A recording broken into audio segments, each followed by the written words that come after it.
pelajaran yang baru, apakah ada pertanyaan dari pelajaran yang kemarin yang sudah lewat sebelumnya? Oke, baik. Kita persilakan kepada jamaah yang ingin bertanya atau kurang jelas di pertemuan yang kemarin. Silakan untuk open mic-nya atau menulis di kolom komentar.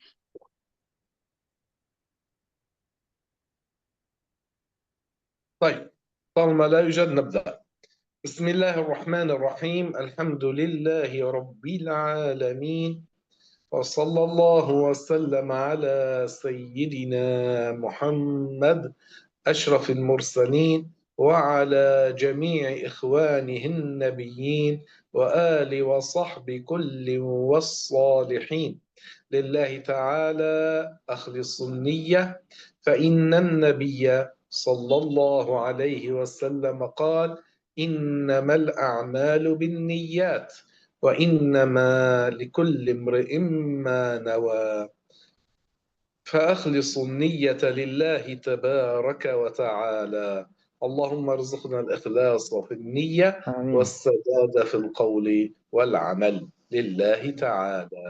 نعم. Syekh memulai kajian ini dengan mengucapkan hamdalah, sholawat kepada Nabi, kemudian mengingatkan kepada kita agar kita senantiasa mengikhlaskan niat kita karena Allah Subhanahu wa Ta'ala. Rasulullah Shallallahu Alaihi Wasallam bersabda yang artinya sesungguhnya amal perbuatan itu tergantung pada niatnya. Maka hendaknya kita mengikhlaskan niat kita karena Allah Subhanahu wa Ta'ala. Naam, Syekh.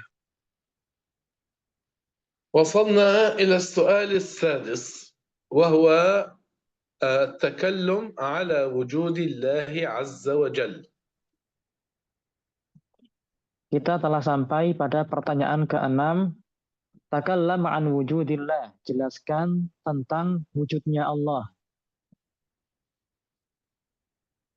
طيب،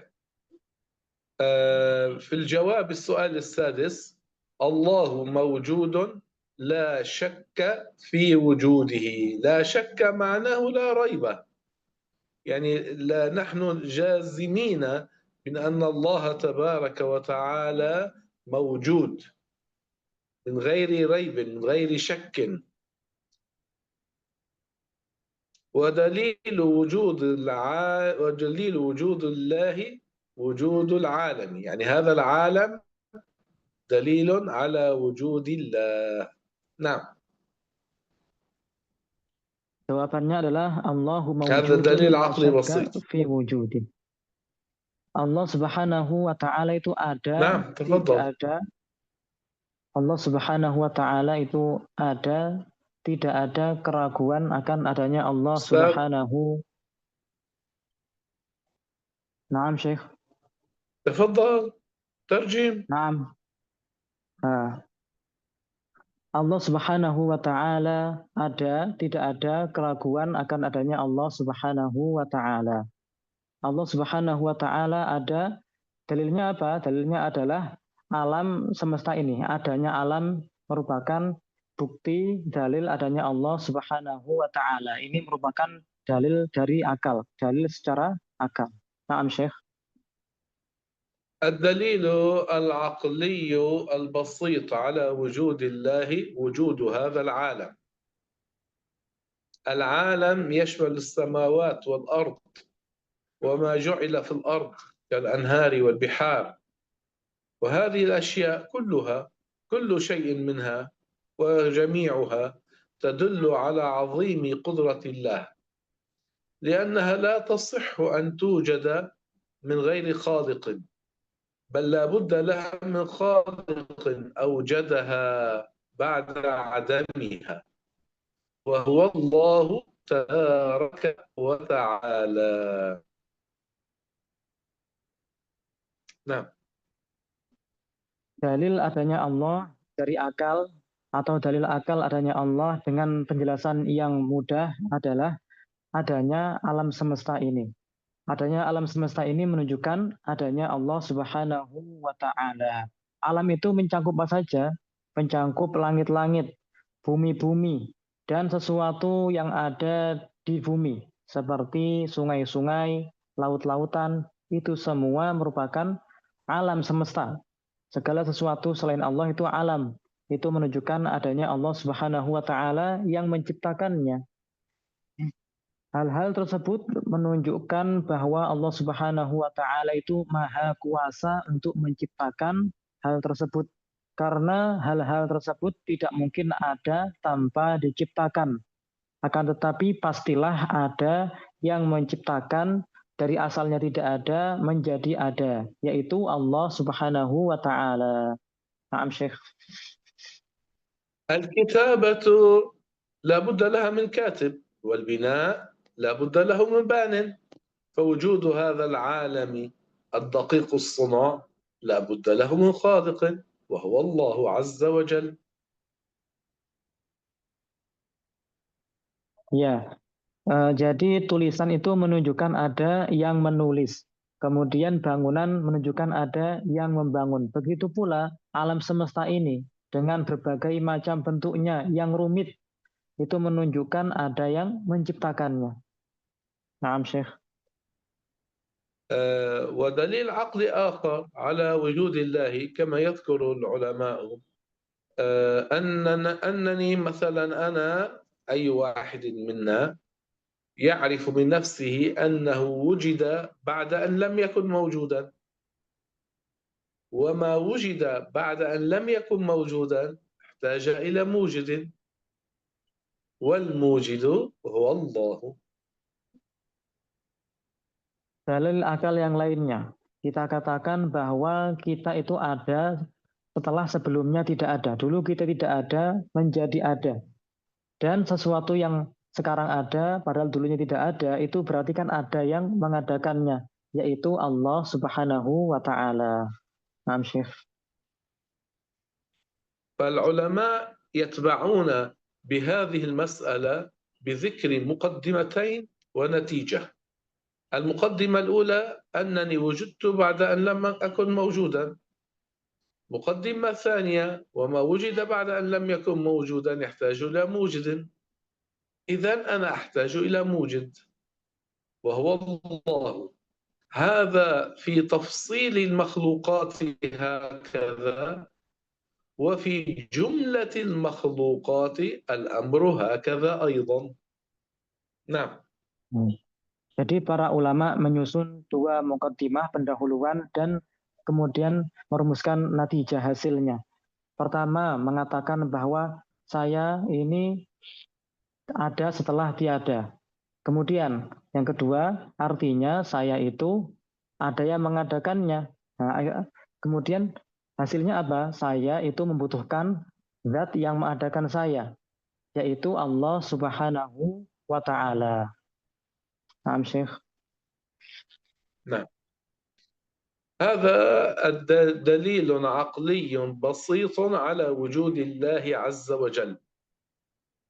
فالله موجود لا شك في وجوده، موجود بلا كيف ولا مكان ولا جهة.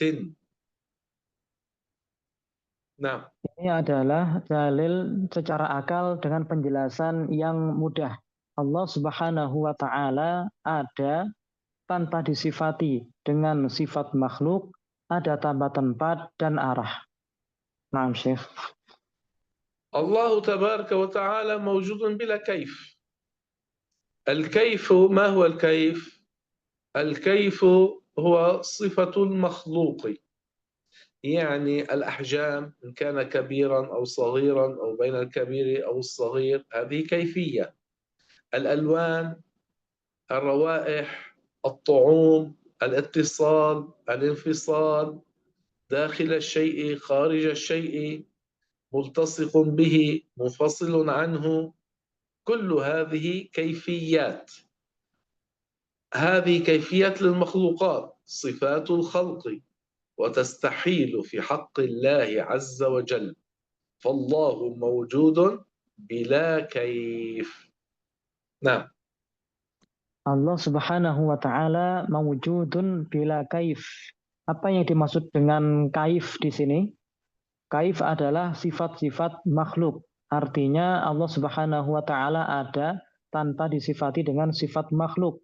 Jadi kaif itu sifat makhluk seperti misalnya rasa, memiliki rasa-rasa, warna-warna, kemudian terpisah ataupun menyatu, jarak dan semacam-macamnya itu merupakan sifat-sifat makhluk. Allah Subhanahu wa taala ada tanpa disifati dengan itu semua, ada tanpa disifati dengan sifat-sifat makhluk. Naam Syekh. إذن الله تبارك وتعالى لا كيفية له.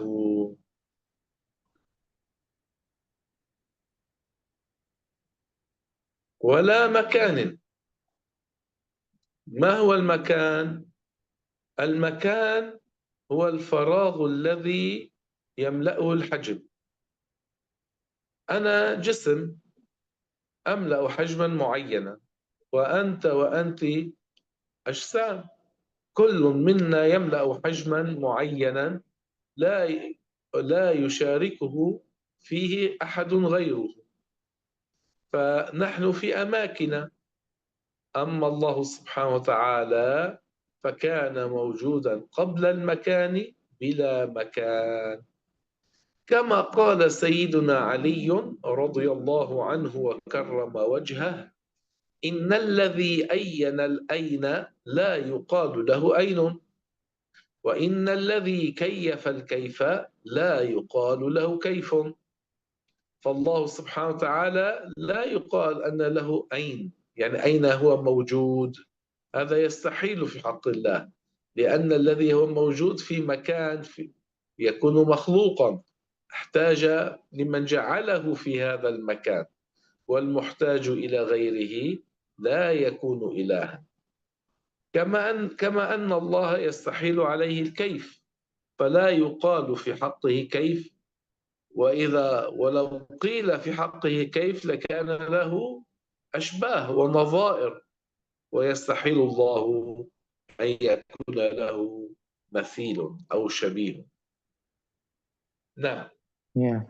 Jadi Allah Subhanahu ذكر ذلك الإمام الإسفرايني في كتابه التبصير في الدين عن سيدنا علي رضي الله تعالى عنه وأرضاه. نعم. Jadi Allah Subhanahu wa taala ada tanpa disifati dengan sifat makhluk. Allah ada tanpa bertempat. Apa itu tempat? Tempat adalah ruang kosong yang ditempati oleh suatu benda. Misalnya saya itu menempati ruang kosong. Begitu pula kalian, kita semua menempati ruangan tertentu. Karena kita ini jisim, membutuhkan tempat, kita pasti bertempat. Sedangkan Allah Subhanahu wa taala tidak seperti itu. Sayyiduna Ali radhiyallahu anhu berkata, "Innalladzi ayyanal aina la yuqalu lahu ain." Allah yang menciptakan tempat, Allah yang menciptakan tempat, maka tidak boleh dikatakan kepada Allah di mana. Ya, karena itu Naam Syekh.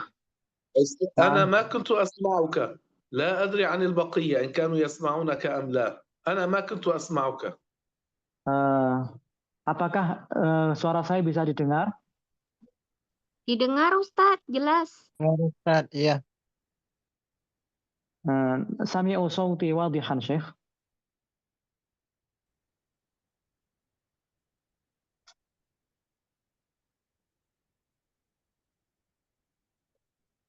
Syekhi.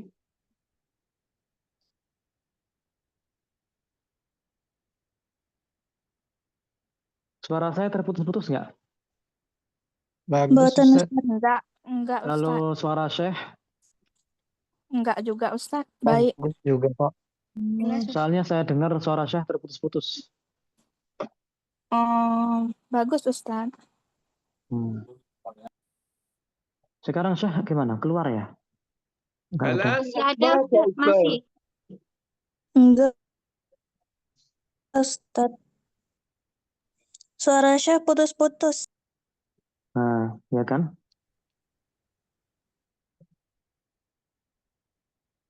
Sinyal di saya warnanya apa? Yang pakai laptop coba dilihat. Putih atau kuning atau merah? أستاذ حواري الآن أسمعك. نعم شيخ. الآن أسمعك. البقية سمعوك؟ نعم البقية سمعوني جيدا شيخ. الصوت عندي واضح. طيب خيرا إن شاء الله. وقال الإمام علي رضي الله عنه وكرم الله وجهه أيضا: كان الله ولا مكان وهو الآن على ما عليه كان. كان الله أي في الأزل ولا مكان، يعني لم يكن هناك إلا الله، وهو الآن أي بعد أن خلق الله الأماكن والجهات كلها هو على ما عليه كان، يعني كان موجودا بلا مكان وما زال كما كان موجودا بلا مكان. رواه عنه أبو منصور التميمي البغدادي بكتابه الفرق بين الفرق. Al-Imam Ali karramallahu wajhah juga mengatakan kanallahu wala makan. Allah Subhanahu wa taala ada pada azal dan pada azal tidak ada tempat. Wa huwal ana ala ma alaihi kan. Dan sekarang setelah adanya tempat, Allah tetap ada tanpa membutuhkan kepada tempat, yakni Allah Subhanahu wa taala tidak berubah-ubah. Ini diriwayatkan oleh Abu Mansur At-Tamimi dalam kitabnya Al-Farqu Bainal Firaq. Naam Syekh. وقال الإمام زين العابدين الحسين بن علي بن الحسين بن علي بن أبي طالب قال: أنت الله الذي لا يحويك مكان. فالله إذا موجود بلا مكان لا يحويه مكان، لأن المكان يحوي المخلوقات، أما الله تعالى فليس بمخلوق فلا يحويه مكان. رواه عنه الإمام محمد مرتضى الزبيدي في كتابه إتحاف السادة المتقين. Al-Imam Zainul Abidin yaitu Ali ibn Husain ibn Ali radhiyallahu anhu, beliau mengatakan antallahu alladhi la yahwika makan. Engkau adalah Allah yang tidak diliputi dengan tempat. Artinya Allah Subhanahu wa taala ada tanpa tempat.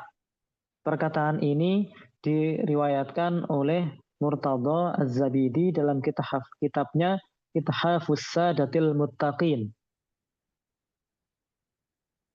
وقال الإمام أحمد الرفاعي رضي الله تعالى عنه وأرضاه: غاية المعرفة بالله أقصى ما يتوصل إليه العبد من المعرفة بالله عز وجل الإيقان، يعني الاعتقاد الجازم الذي لا يخالطه شك ولا ارتياب في القلب، الإيقان بوجوده تعالى، أن الله موجود بلا كيف ولا مكان. فالله تعالى موجود بلا مكان وليس له كيفية من الكيفيات. نعم.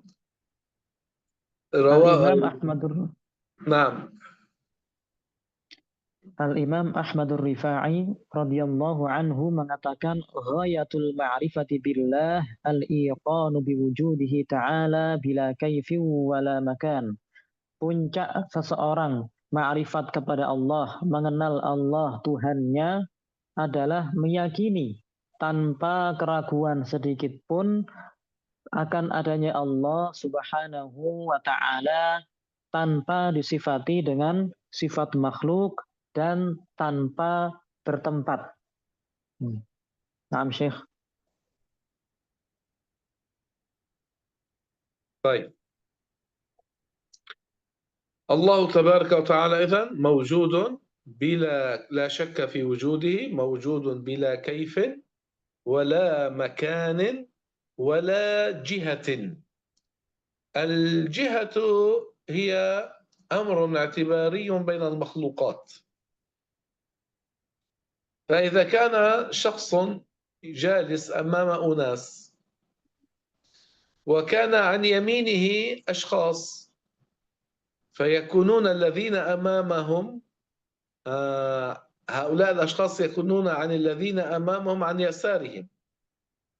وإذا كان عن يسار المدرس أشخاص فيكونون الذين هم بمواجهة المدرس الذين هم عن يسار المدرس هم يكونون عن يمينهم. فإذا هو أمر اعتباري بين مخلوقين وأكثر. ملائكة السماء الأولى فوقنا لكنهم هم تحت ملائكة السماء الثانية والثالثة، وهم تحت ملائكة السماء السابعة، وكل هؤلاء تحت ملائكة الحافين حول العرش. فإذا الجهة هي أمر اعتباري بين المخلوقات. أما الله عز وجل فليس بمخلوق، فلا جهة له ولا مكان ولا كيف. نعم. Allah Subhanahu wa Ta'ala tidak ada keraguan akan adanya Allah. Allah ada tanpa disifati dengan sifat makhluk. Allah ada tanpa tempat dan ada tanpa arah. Apa itu arah? Arah itu adalah sesuatu yang dikira-kirakan. Amrun i'tibariyun. Sesuatu yang dikira-kirakan. Misalnya gini, misalnya ada seorang guru kemudian dia duduk atau berdiri di depan murid-muridnya. Jadi murid yang paling kanan itu adalah bagian kiri dari gurunya. Kemudian kanannya guru itu seperti bagian kiri dari muridnya karena berhadapan. Jadi kan kanan kirinya kan berbalikan. Itu adalah perkara yang dikira-kirakan. Kanan saya beda dengan kanannya orang yang di depan saya, berbalikan pastinya. Begitu pula, misalnya malaikat yang tinggal di langit yang pertama. Itu berarti di atas kita, ya kan? Tinggal di atas kita. Akan tetapi itu berarti juga mereka di bawah malaikat yang tinggal di langit yang kedua. Langit yang pertama itu di atas kita, tetapi di bawah langit yang kedua. Bawah dengan atas, kiri, dan kanan ini adalah sesuatu yang dikira-kirakan, ya. Namun kita menganggapnya.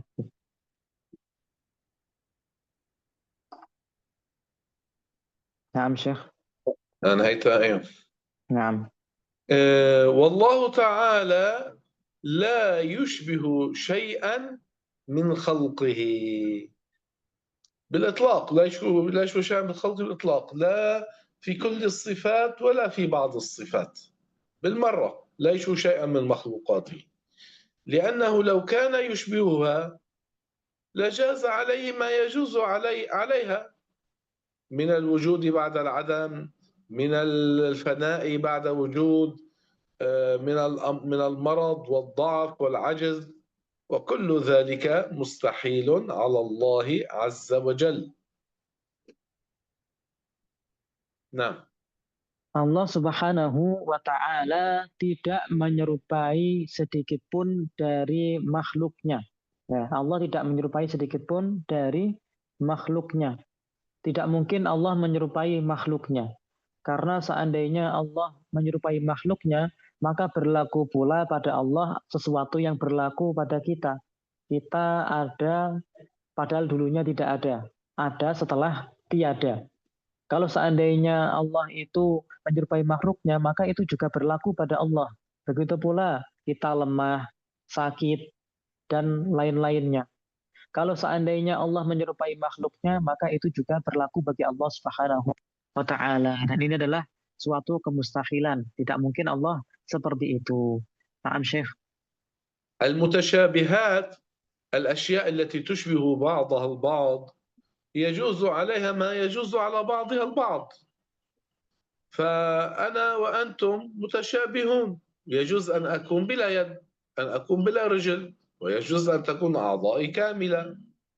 يجوز علي أن أكون غنيا أو فقيرا، وكذلك أنتم. يجوز علي أن أكون بصحة وعافية، أو أن أكون مريضا سقيما، وكذلك أنتم. يجوز علي الموت والحياة، وأيضا كذلك أنتم. فالمتشابهات يجوز عليها ما يجوز على بعضها البعض. فلو كان الله يشبه شيئا ما من مخلوقاته لجاز عليه ما يجوز على ذاك مخلوق. هذا يستحيل. لو كان كذلك ما المزية لأن نعبد الله ولا نعبد ذاك الشيء الذي يشبهه؟ لكن لا شبيه له سبحانه وتعالى، لا في ذاته ولا في صفاته ولا في فعله. نعم. Allah Subhanahu wa Ta'ala tidak menyerupai makhluknya. Yang dimaksud dengan menyerupai atau sesuatu yang saling menyerupai itu seperti apa? Misalnya kita kan saling menyerupai, kita sama-sama manusia, kita sama-sama makhluk. Berlaku pada saya apa yang berlaku kepada kalian. Bisa saja secara akal saya ini tidak punya tangan atau tidak punya kaki. Juga masuk akal saya ini punya anggota badan yang lengkap. Itu adalah sesuatu yang masuk akal. Begitu pula kalian, sama saja. Nggak ada bedanya, karena apa? Kita sama-sama makhluk, sama-sama manusia. Tadi yang berlaku pada saya juga bisa berlaku pada kalian. Yang berlaku pada kalian bisa pula berlaku pada saya. Adapun Allah Subhanahu wa Ta'ala itu tidak menyerupai makhluknya, ya, tidak menyerupai makhluknya. Kalau seandainya Allah menyerupai makhluknya, maka berlaku pada Allah sesuatu yang berlaku pada makhluknya. Kemudian, apa keistimewaan menyembah Allah kalau seperti itu? Kenapa nggak menyembah sesuatu yang menyerupai Allah? Apa istimewanya? Ya kan, kalau kayak gitu kan jadi tidak ada istimewanya. Allah Subhanahu wa Ta'ala tidak menyerupai makhluknya pada zatnya, sifatnya, dan sifat-sifatnya dan perbuatannya. Naam Syekh. نعم. فكما أن الله لا يشبه شيئا، أيضا الله تعالى لا يشبهه شيء، لا في صفة من الصفات ولا في سائر الصفات. كما قال الإمام أبو حنيفة النعمان بن ثابت: لا يوصف الله تعالى بصفات المخلوقين. نعم. Sebagaimana Allah Subhanahu wa Ta'ala tidak menyerupai makhluknya, maka tidak ada sesuatu pun dari makhluknya yang menyerupai Allah Subhanahu wa Ta'ala, baik pada zatnya, sifat-sifatnya, maupun perbuatannya. Sebagaimana yang dikatakan oleh Al-Imam Abu Hanifah radhiyallahu anhu, la yusafullahu ta'ala bisifatil makhluqin. Allah Subhanahu wa Ta'ala tidak disifati dengan sifat-sifat makhluk. Naam Syekh. أيوة، فالله لا يوصف بصفات المخلوقين، لا بصفة من تلك الصفات ولا بسائر الصفات.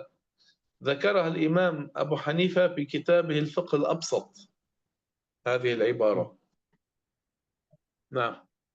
Jadi Allah Subhanahu wa Ta'ala tidak disifati dengan sifat-sifat makhluk, baik sifat-sifat makhluk yang telah kita sebutkan yang tadi maupun sifat-sifat makhluk yang lainnya.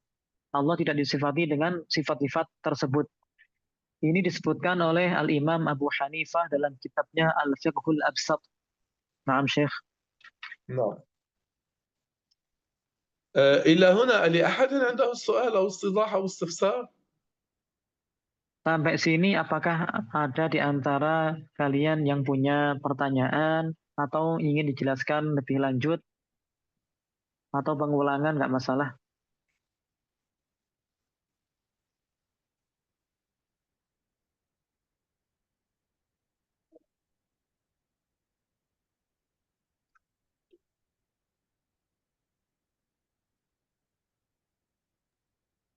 Baik, silakan yang ingin bertanya atau yang kurang jelas, boleh ditanyakan.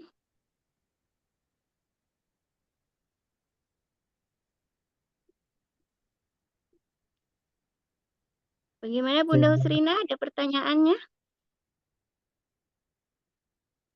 Udah jelas Ustaz. Untuk sementara Dinda وقد nggak ada. قال Alhamdulillah jelas. وقد قال الإمام الطحاوي أحمد بن سلام الطحاوي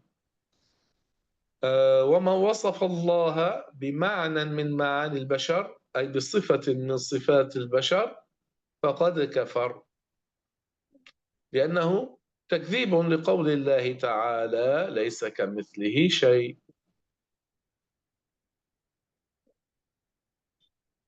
Nah, Al-Imam Tahawi Ahmad bin Salamah mengatakan wa man wasafallaha bima'nan min ma'anil bashar faqad kafar. Barang siapa mensifati Allah dengan salah satu sifat-sifatnya manusia ataupun sifatnya makhluk, maka dia telah kafir, keluar dari agama Islam. Kenapa? Karena dia telah mendustakan firman Allah Subhanahu wa taala, laisa kamitslihi syai'. Ya, dia mendustakan firman Allah tersebut yang artinya Allah Subhanahu wa taala tidak ada yang menyerupainya. طيب إذن الله تعالى موجود لا شك في وجوده، موجود بلا كيف ولا مكان ولا جهة، لا يشبه شيئا من خلقه ولا يشبه شيء من خلقه. هلا دليل وجود الله العقلي البسيط ذكرناه أنه وجود هذا العالم دليل على وجود الله. أما من حيث النقل يعني من القرآن والحديث الله تعالى قال أفي الله شك في سورة إبراهيم الآية 10 أي لا شك في وجوده جل وعلا. نعم. Jadi Allah Subhanahu wa taala itu ada dan tidak ada keraguan akan adanya Allah. Ada tanpa disifati dengan sifat makhluk. Ada tanpa tempat. Ada tanpa arah. Tanpa Allah Subhanahu wa taala tidak menyerupai sedikit pun dari makhluknya. Dan juga tidak ada sesuatu pun dari makhluknya yang menyerupai Allah. Dalil dari akal kita telah menyebutkan, yaitu adanya alam semesta ini menunjukkan adanya Allah. Adapun dari nakal, dari Al-Quran dan hadis, kita bacakan firman Allah Subhanahu wa taala dalam surat Ibrahim ayat 10, afillahi syakkun. Artinya Allah Subhanahu wa taala ada, tidak ada keraguan akan adanya Allah Subhanahu wa taala. يعني لا شك في وجود الله عز وجل. هذا المعنى المراد.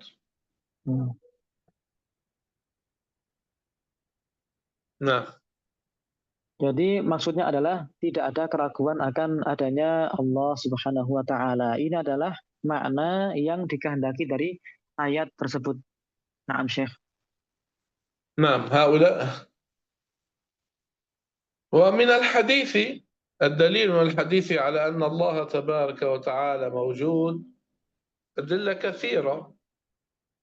هو في القرآن أي آية تدل على وجود الله؟ لأن كل آيات القرآن هي كلام الله، فأي آية تذكرها هي فيها دلالة على وجود الله عز وجل.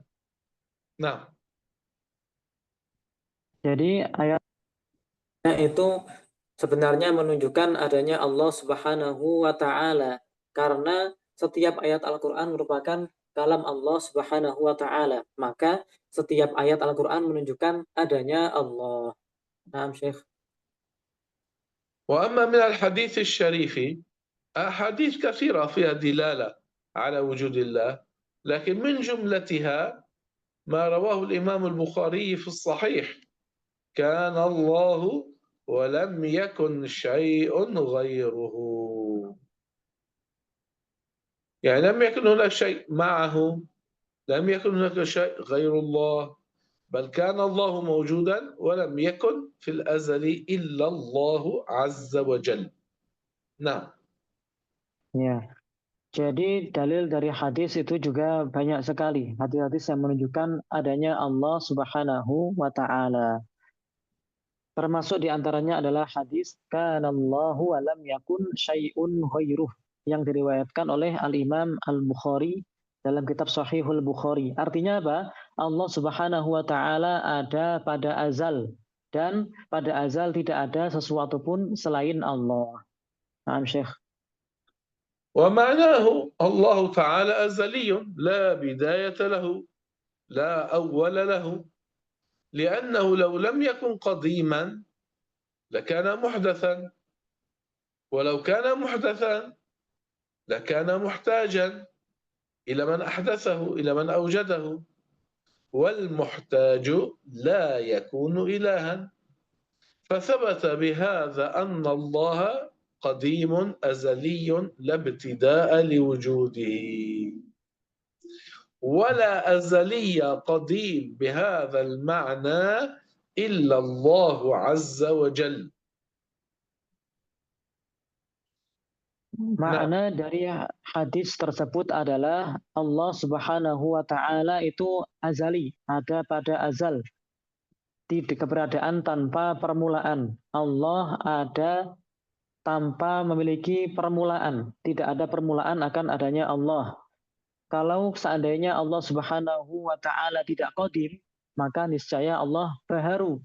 Dan seandainya Allah itu baharu, maka pastilah Allah membutuhkan kepada yang mengadakannya. Dan sesuatu yang butuh maka pastilah bukan Tuhan. Karena lemah itu menunjukkan sifat makhluk. Tuhan tidak mungkin disifati dengan lemah ataupun membutuhkan.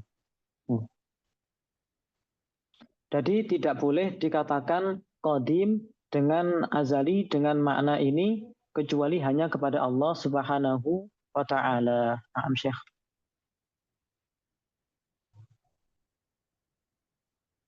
نعم. أهل الحق يرون الاستدلال على وجود الله تعالى بدليل عقلي ولو كان إجماليا أن هذا الأمر واجبا وهذا الدليل الإجمالي حاصل لكل مؤمن ولو لم يعرف ترتيب هذا الدليل. فالآن يعطي مثال على ترتيب الدليل كأن يقال العالم متغير وكل متغير حادث فالعالم حادث فلا بد له من محدث وهذا المحدث هو الموجد هو الذي يسمى الله.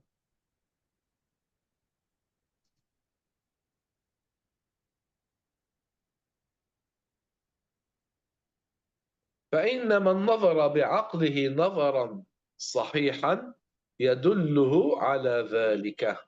Nah.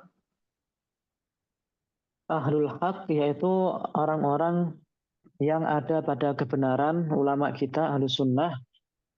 Mereka menganggap istidlal, mengambil dalil, apa dalilnya adanya Allah itu, apakah dalil adanya Allah dengan menggunakan akal. Walaupun hanya menggunakan dalil yang umum, yang ijmali, itu hukumnya apa? Hukumnya wajib. Para ulama kita menganggap itu hukumnya wajib, mewajibkan seseorang itu untuk mengetahui dalil secara akal, walaupun dalilnya itu ijmali, dalil secara umum. Dan dalil secara umum itu hasil terjadi pada setiap orang mukmin, walaupun tidak tahu urutan dalilnya. Seperti misalnya dikatakan alam ini berubah dan setiap sesuatu yang berubah itu pasti baharu. Kesimpulannya alam ini baharu dan pastilah sesuatu yang baharu itu membutuhkan kepada yang mengadakannya. Dan yang mengadakannya adalah Tuhan yang kita sebut dengan Allah. Barang siapa menggunakan akalnya dengan benar seperti ini, maka dia akan mendapatkan hasil yang benar pula. Naam Syekh. طيب.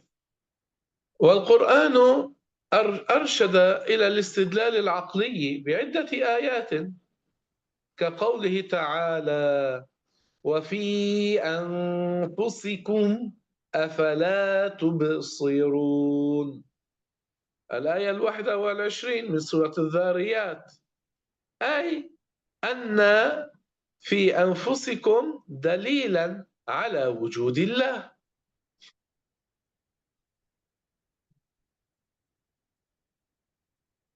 Nah,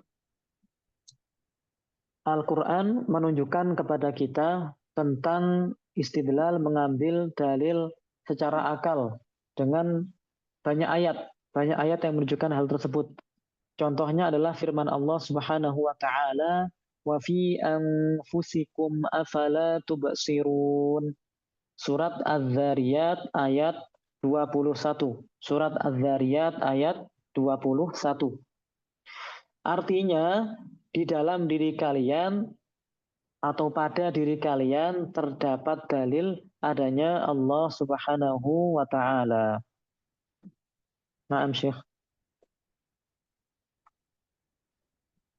وذكر لذلك بعض علماء العقيدة مثالا، وهو أن يقال أنا كنت بعد أن لم أكن.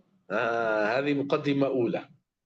وما كان بعد أن لم يكن فلا بد له من مكون. هذه مقدمة ثانية. فأنا لابد لي من مكون. هذه النتيجة. ويستنتج من هذا القول أن ذلك المكون لا يكون شبيها لي ولا لشيء ما من الحادثات التي هي مشاركة في الحدوث، وهذا المكون هو المسمى الله. الله. Nah, Para ulama menyebutkan contoh penggunaan dalil akal. Seperti misalnya dikatakan saya ada setelah dulunya tidak ada. Dan sesuatu yang asalnya tidak ada kemudian menjadi ada, maka pastilah ada yang mengadakannya. Oleh karena itu, pastilah saya ada yang mengadakan saya. Dari sini dapat dipahami juga bahwa yang menciptakan itu tidak menyerupaiku. Sang pencipta itu tidak menyerupaiku. Juga tidak menyerupai sesuatu pun dari makhluk. Karena tidak mungkin menyerupai makhluk. Tidak mungkin ada kesamaan dengan makhluk. Dan yang menciptakan ini adalah Allah Subhanahu wa taala. Naam, Syekh. طيب إلى هنا لأحد عنده سؤال أو استيضاح أو استفسار؟ نعم يوجد سؤال. نعم. سأل سائل عن الوسوسة، كيف نعالج الوسوسة؟ سؤال جيد. الوسوسة ما هي؟ شيء يخطر في بال الإنسان بلا إرادة، وهذه الوسوسة هي تطرأ على هذا الإنسان الذي يوسوس في صدور الناس من الجنة والناس. إذن الذي يوسوس هو الشيطان، هو الكافر من الجن. وهذا الكافر من الجن لا يريد أن يتعلم، لا يريد معرفة الحقيقة، وإلا لدخل في دين الإسلام. إنما هو يريد أن يخرج هذا الشخص من دين الإسلام. فإذا هو عدو لهذا الإنسان. فماذا ينبغي منا؟ أن نتخذه عدوا. عدوك إذا قال لك شيئا أنت تصدقه تتبعه فيما يقول؟ لا. ماذا تفعل؟ ترد قوله ولا تلتفت إلى قوله. وهكذا ينبغي عليك أيها الإنسان أنك إذا سمعت من شيطانك وسوسة تردها، لا تتبعها، لا تلتفت إليها. هو لا يريد منك جوابا ليتعلم، إنما هو يريد أن يرضيك، فلذلك الأمر لا تتجاوب معه فيغضب، فأغضبه. نعم. Ya. Jadi ada pertanyaan ketika kita belajar akidah, kemudian muncul rasa was-was. Nah, was-was itu apa sih sebenarnya? Was-was itu adalah misalnya ada pikiran yang terlintas di pikiran kita tanpa kehendak kita. Nah, kemudian itu seperti bisikan setan semacam itu. Nah, itu adalah bukan yang kita kehendaki, akan tetapi biasanya setan membisikkan kepada kita. Yaitu memang pekerjaannya setan seperti itu.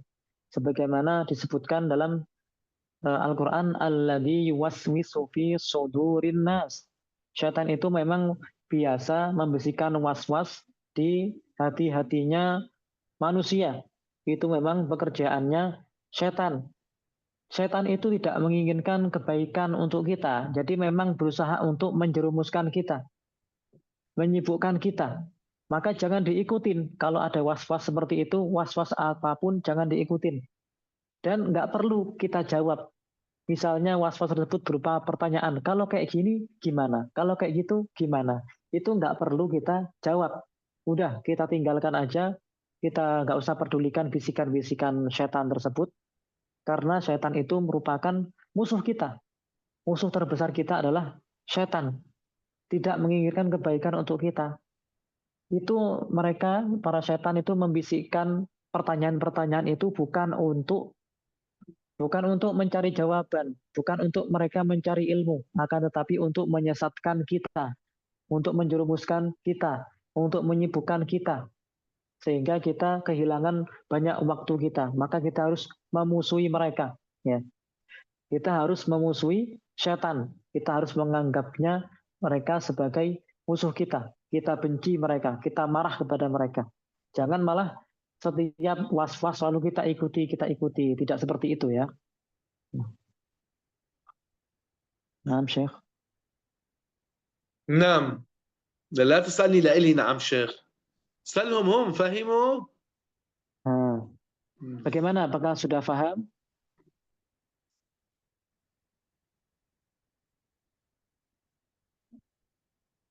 يوجد سؤال آخر هنا. نعم تفضل.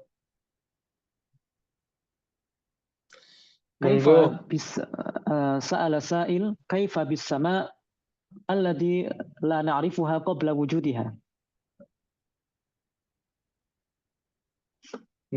ما هو السؤال؟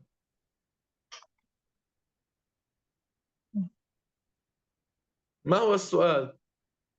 نعم نفس السؤال قوله تعالى فأينما تولوا فثم وجه الله.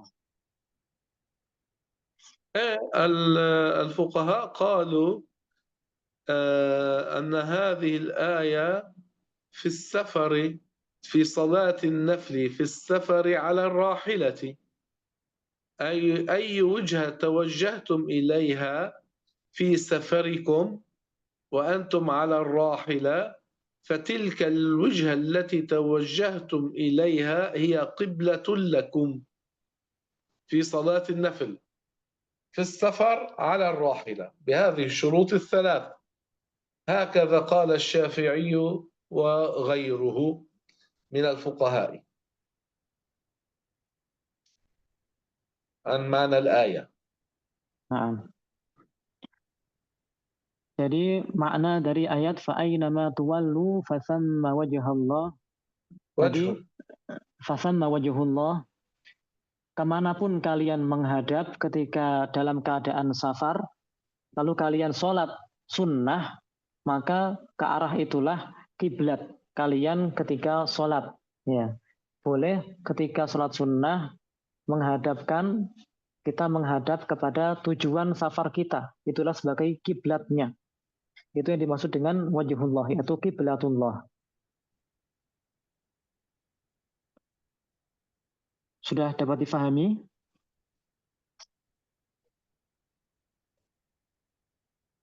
Ya. Nah, mafhum Syekh. يوجد سؤال آخر. نعم. هل قول القائل أين الله يؤدي بقائله إلى الكفر؟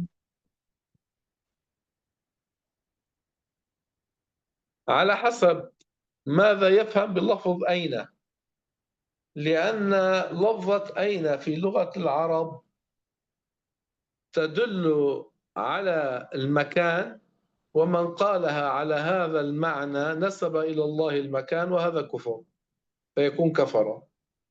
وتدل أين على المكانة، أي كيف تعظيمك لله. فإن قيلت على هذا المعنى ليس فيها كفر. Ya. Jadi orang yang mengatakan ainallah itu tergantung pemahamannya ya. Kalau dia memahami dari ainallah itu perkataan atau pertanyaan untuk tempat Allah Subhanahu wa taala, dia menanyakan di mana Allah dengan artian tempat, dia mengatakan di mana tempat Allah, maka di sini kufur ya, jatuh kepada kekufuran. Adapun jika dia memahami dari ainallah itu dia mengatakan apa? Yang dia kehendaki adalah bagaimana pengagunganmu terhadap Allah Subhanahu wa taala. Maka ini makna yang benar, ini makna yang tidak kufur. Ini boleh juga ya. Jadi secara bahasa aina itu punya dua makna. Makna tempat dan juga makna kedudukan, derajat. Derajat pengagungan. Naam Syekh.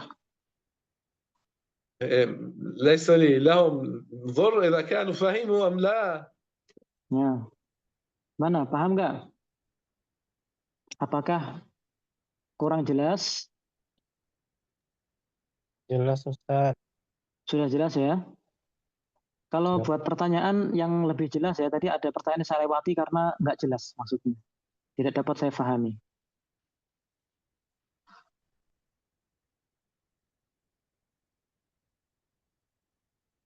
Dari pertanyaan Nur Khofifah, pertanyaannya kurang jelas itu, jadi tidak bisa saya tanyakan ke Syekh.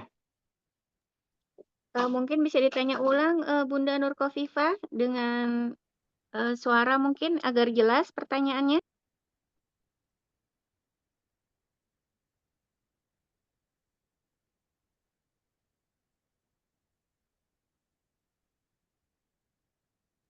Bagaimana Bunda Nur Khofifah atau ingin ditanyakan lagi?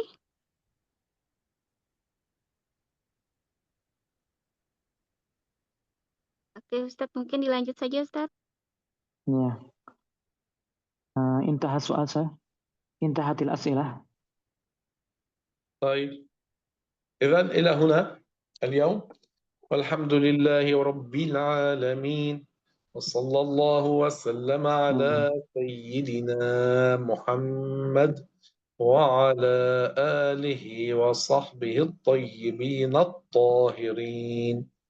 اللهم أرنا الحق حقا وارزقنا اتباعه، وأرنا الباطل باطلا وارزقنا اجتنابه يا رب العالمين. اللهم اكفنا بحلالك عن حرامك، وأغننا بفضلك عمن سواك يا أرحم الراحمين يا الله.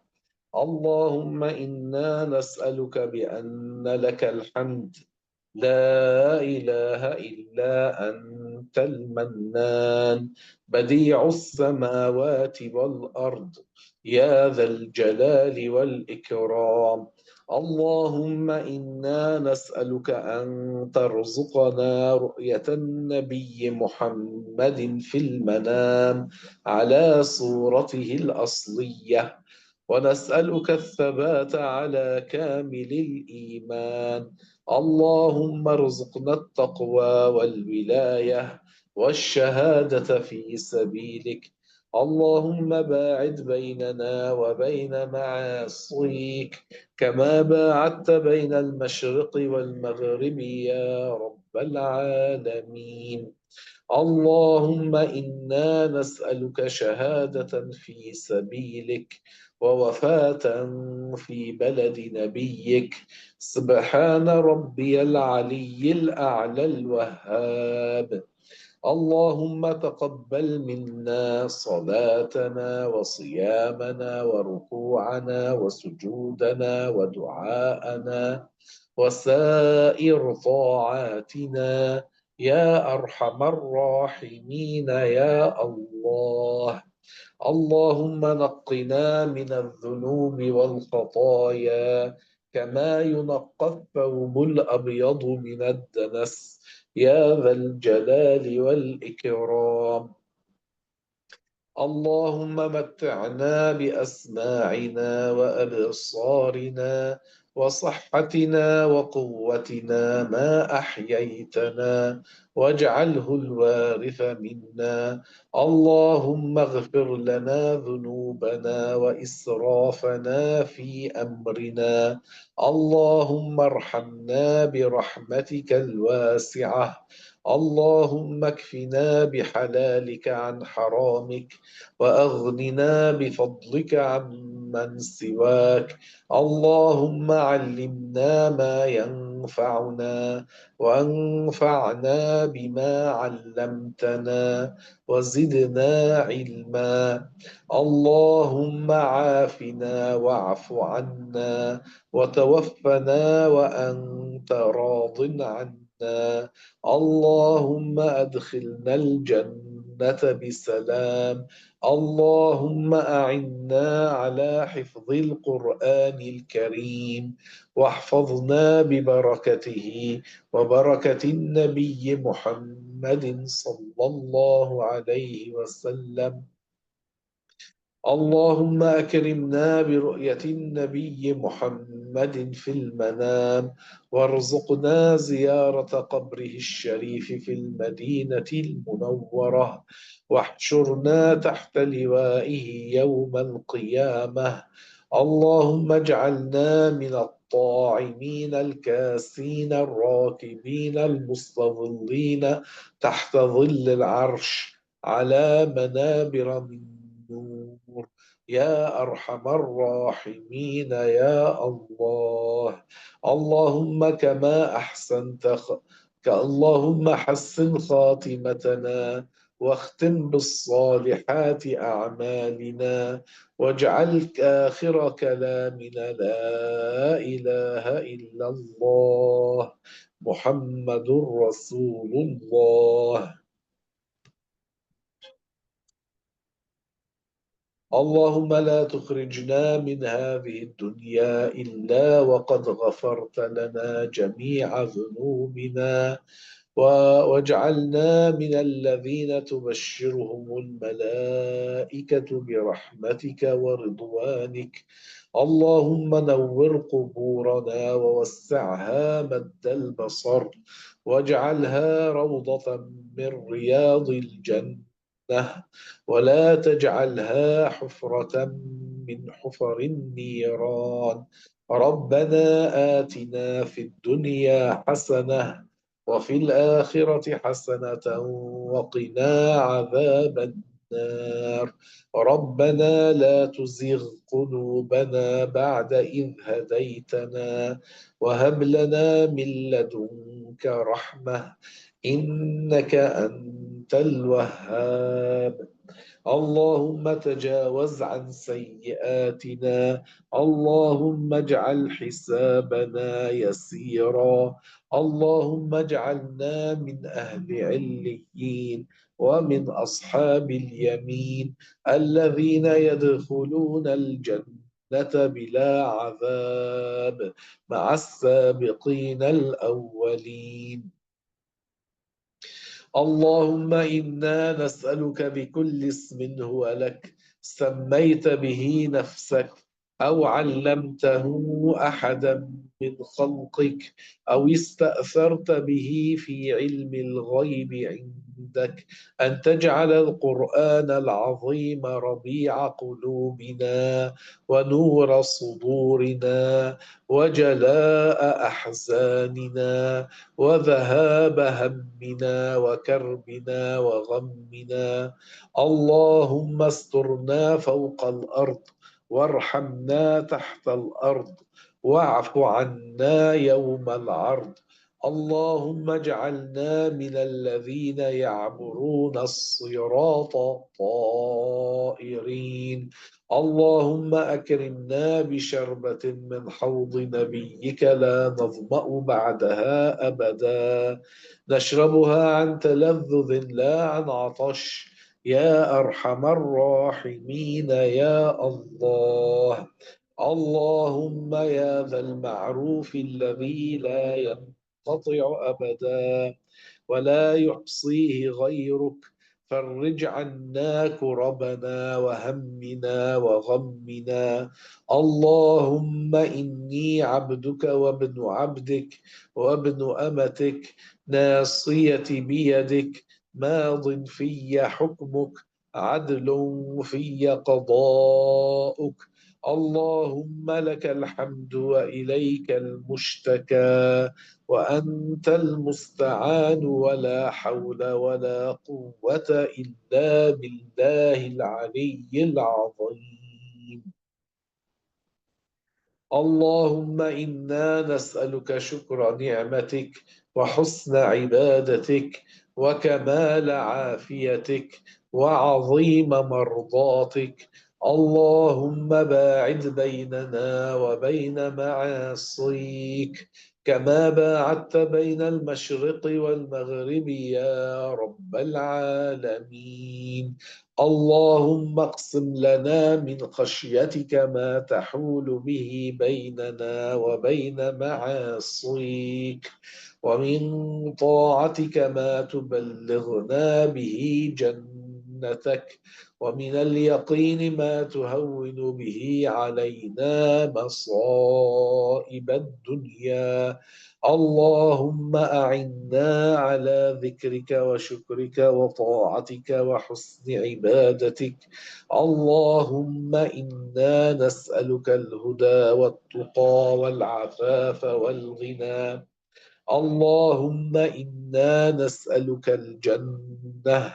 اللهم إنا نسألك الجنة. اللهم إنا نسألك الجنة. اللهم أجرنا من النار. اللهم أجرنا من النار. اللهم أجرنا من النار.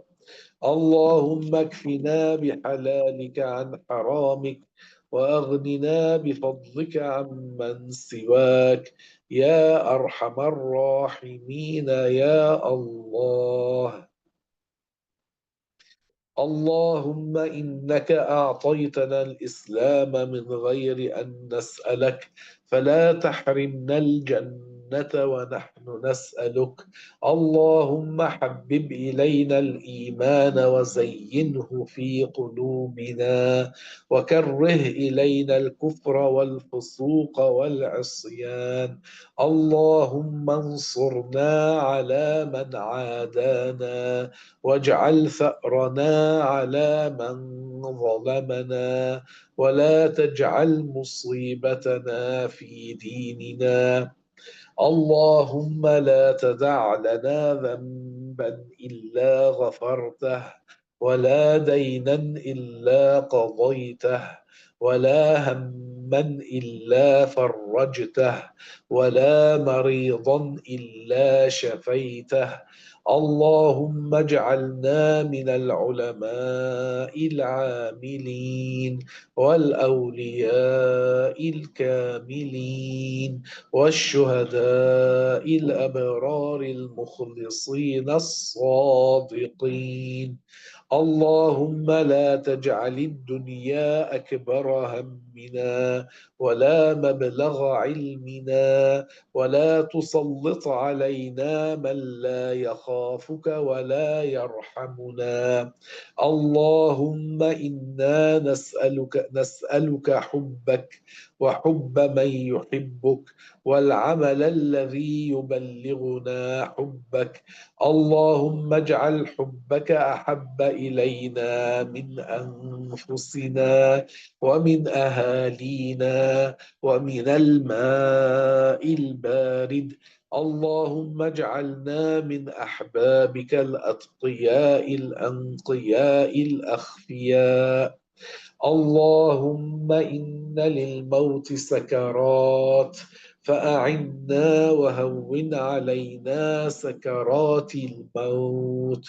اللهم استر عوراتنا وآمن روعاتنا واكفنا ما أهمنا وقنا شر ما نتخوف.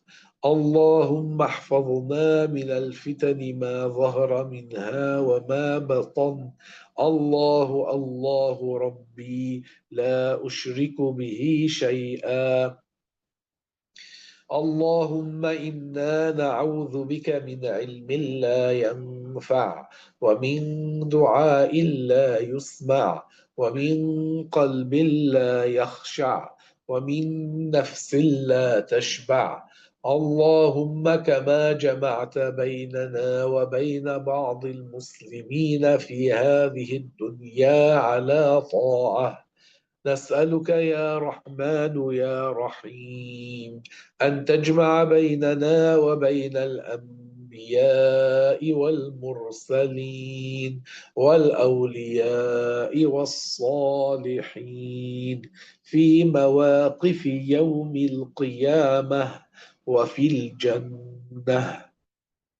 اللهم توفنا وأنت راض عنا. اللهم أدخلنا الجنة بسلام. اللهم ارزقنا الجنة وما قرب إليها من قول أو عمل، وأجرنا من النار وما قرب إليها من قول أو عمل. اللهم اغفر لأصحاب الحقوق علينا. اللهم اغفر لمشايخنا. اللهم اغفر لأهالينا ولإخواننا الذين سبقونا بالإيمان. اللهم اغفر لأرحامنا المسلمين. اللهم اغفر لكل من سألنا وطلب منا الدعاء من المسلمين وآتهم سؤلهم من الخير. اللهم اجمعنا وإياهم في الفردوس الأعلى. اللهم مغفرتك أوسع من ذنوبي ورحمتك أرجى عندي من عملي. رب اغفر وارحم وتجاوز عما تعلم، إنك أنت الأعز الأكرم. وبالحق أنزلناه وبالحق نزل وبالحق أنزلناه وبالحق نزل وبالحق أنزلناه وبالحق نزل وبالحق أنزلناه وبالحق نزل. اللهم اغفر لنا وللمؤمنين والمؤمنات الأحياء منهم والأموات، وآخر دعوانا أن الحمد لله رب العالمين. اللهم صل على سيدنا محمد النبي الأمي الحبيب المحبوب العالي القدر العظيم الجاه، وعلى آله وصحبه وسلم ومن اتبعهم بإحسان إلى يوم الدين. آمين آمين يا رب العالمين. اللهم وتقبل منا بسر سورة الفاتحة.